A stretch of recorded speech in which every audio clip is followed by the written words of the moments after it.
श्लोक का। तो यहाँ पे अगर देखा जाए थ्रू आउट भगवद गीता में अगर हम पढ़ेंगे तो भगवान विभूति योग में तो बताएंगे भी कि स्पेसिफिक मैं इसमें हूँ, मैं इसमें हूँ, मैं इसमें हूँ। तो जो भी चीज तुझे सबसे ज्यादा मैक्सिमराइज कर रही है उसमें मैं हूँ, हर श्रेष्ठता में मैं हूँ, है ना। विभूति योग में बताएंगे भगवान। मगर यहाँ पे भगवान क्या बता रहे हैं, आदिभूत, आदि यज्ञ और आदिदेव तीनों में मैं ही हूं, मेरा ही वास है। तो ये समझ इस बात को कि हे अर्जुन, अधियज्ञ अधिभूत मतलब जैसे नाम से ही आपको समझ में आता है ना, भूत प्राणी चर अचर जो भी आया है और जाएगा उन सब में भी मैं ही हूं, राइट।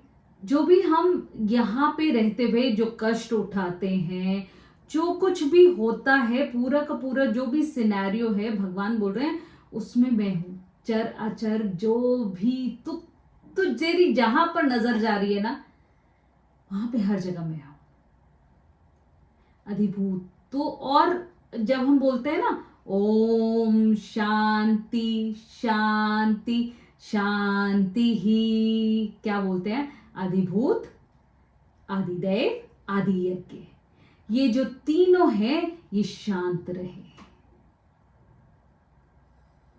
आदिभूत कैसे शांत रहेंगे, कुछ सोचने की प्रयास करेंगे ना जब, तो हमें पता चलेगा ये जो शांति शांति शांति वर्ड है वो है क्या। पहले तो भूत प्राणी शांत रहे, हमारी प्रकृति शांत रहे, कि कोई भी प्रलय की ऐसी स्थिति उत्पन्न ना हो जाए। प्रलय की इन द सेंस कि लाइक भूकंप आ गया, कहीं पे बाढ़ आ गई, कहीं पे कुछ आ गया, तो आपकी शांति क्या हो जाएगी, आपकी शांति भंग हो जाएगी, राइट। अगर कहीं पे लड़ाई झगड़े हो रहे हैं, कहीं पे कुछ हो रहा है, तो वो भूत प्राणी ही तो कर रहे हैं, तो वहां पे क्या हो जाएगा, वहां पे आपकी शांति भंग हो जाएगी। अध्यात्म में क्या है, आपके थॉट्स आपको परेशान कर रहे हैं, आपके यज्ञ में बाधा बन रही है, आपकी शांति ना भंग हो, इसीलिए वो तीन शांति शांति बोलते हैं। तो कौन कौन सी शांति भंग ना हो, अधिभूत, किसी चर अचर प्राणी की वजह से, आदिदेव, देवताओं की वजह से, मतलब बाढ़, भूकंप और ये सब, अधियज्ञ, जो भी हमारे थॉट्स हैं या आध्यात्मिक प्रगति के लिए जो भी हमारी बाधाएं हैं, उनको उनमें बाधा ना पड़े, मतलब जो हम आध्यात्मिक उन्नति के लिए जो हम करते हैं उसमें बाधा ना पड़े। तो ये सारी चीजें जो हैं वो हमें ब्रह्म तक लेके जाती हैं। किस ब्रह्म तक लेके जाती हैं, हमें उस ब्रह्म योग को ही समझना है कि हमें ब्रह्म तक वो लेके जाती है। वो जो डोर है, एक डोर है जिसमें आदिभूत है, आदिदैव है, आदि यज्ञ है, राइट। तो ये एक डोर है एक्चुअली। ये तीनों ही चीजें हमको चाहिए, ये तीनों ही हमारा एक स्थूल शरीर है। अब इसको थोड़ा सा इस प्रकार से समझते हैं कि हमारा स्थूल शरीर है, स्थूल शरीर के अंदर क्या है बताइए, स्थूल शरीर के अंदर क्या है, हमारे सूक्ष्म शरीर है ना। सूक्ष्म शरीर जो है वो किस तरह से उत्पन्न होता है, कैसे उत्पन्न होता है, वो कारण शरीर हमारा निश्चित करता है। तो ये तीनों स्लिट्स वहां पे भी हैं, राइट।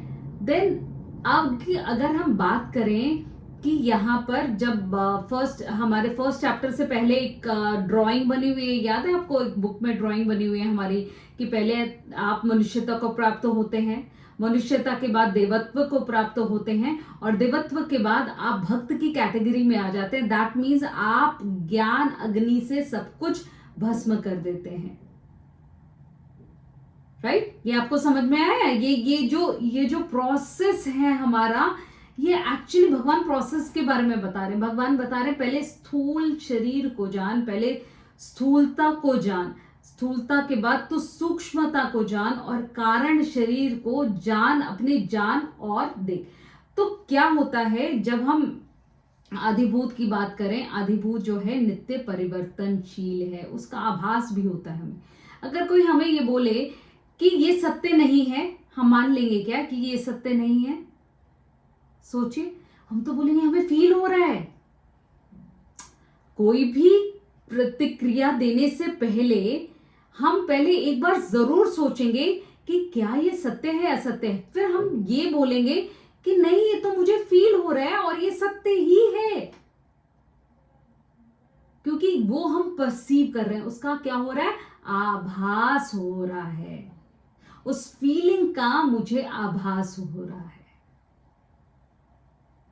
तो ये हमने अधिभूत के बारे में पढ़ा, और अधिभूत के बारे में हम और भी ज्यादा व्याख्या से और भी ज्यादा पढ़ेंगे, विस्तार रूप से पढ़ेंगे आगे आगे, जैसे जैसे भगवान बताएंगे हम उसके बाद पढ़ेंगे, उसके ऊपर पढ़ेंगे। और अभी हम पढ़ेंगे आदिदेव के बारे में। हरे कृष्ण हरे कृष्ण हरे कृष्ण। कौन पढ़ रहे थे? मीनाक्षी जी पढ़िए। मैं पढ़ रही थी। हाँ सॉरी, हाँ।